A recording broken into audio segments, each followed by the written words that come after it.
একটা দেশকে সভ্য দেশ হতে হলে এই দেশটাকে দুর্নীতিমুক্ত হতে হয়। অস্ত্রের ঝঞ্ঝানিতে শিক্ষা প্রতিষ্ঠান অস্থির হয়ে উঠেছে। একটি জাতির আসল উন্নয়ন হচ্ছে এই দেশ এবং জাতির মধ্যে ন্যায় বিচার বা সামাজিক সুবিচার আছে কি নেই। বাংলাদেশে গ্রাম আদালত থেকে শুরু করে সর্বোচ্চ আদালত পর্যন্ত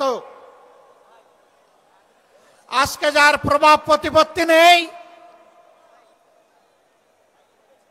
অ্যাকাউন্ট ভর্তি যার কোনো টাকা নেই, বাংলাদেশে তার জন্য কোনো বিচার নেই। একটা দেশ সভ্য দেশ কিনা তার পরিচয় হচ্ছে সেই দেশের শিক্ষা ব্যবস্থাটা কেমন। আমরা দেখতে পাই আমাদের দেশের শিক্ষা ব্যবস্থা মূলত দুই ধারায় বিভক্ত। দ্বীনি শিক্ষাকে কেন্দ্র করে সেই শিক্ষার চর্চার জন্য মাদ্রাসা, ছোট মাঝারি বৃহৎ আকারের হাজার হাজার মাদ্রাসা বাংলাদেশে বিদ্যমান। তার পাশাপাশি আমরা লক্ষ্য করি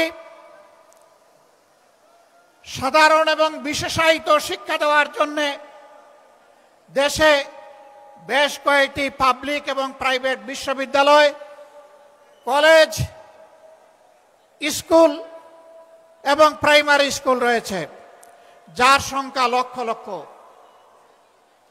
মাদ্রাসা শিক্ষা ব্যবস্থায় আমরা দেখি সেখানে ইলমে দ্বীনের চর্চা হয়, সেখানে কোনো গণরুম নাই,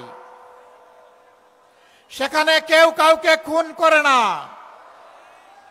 মাদ্রাসার ভিতরে আগ্নেয়াস্ত্রের কোনো মহড়া দেখা যায় না।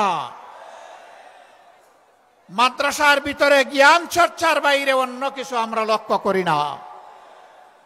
কিন্তু স্বাধীনতার 54 বছর আমরা দেখে এসেছি বাংলাদেশের সর্বোচ্চ বিদ্যাপীঠ ঢাকা বিশ্ববিদ্যালয় সহ অসংখ্য কলেজ বিশ্ববিদ্যালয়ে আমাদের সন্তানদের লাশ পড়েছে, রক্তে ভেসে গেছে, গাজার মদের আসর বসেছে, আমাদের মেয়েদের ইজ্জত দিয়ে টানাটানি করা হয়েছে।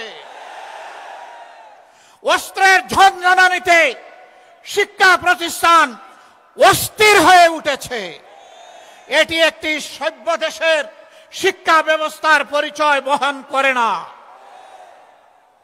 প্রিয় দেশবাসী, একটা দেশকে সভ্য দেশ হতে হলে এই দেশটাকে দুর্নীতিমুক্ত হতে হয়।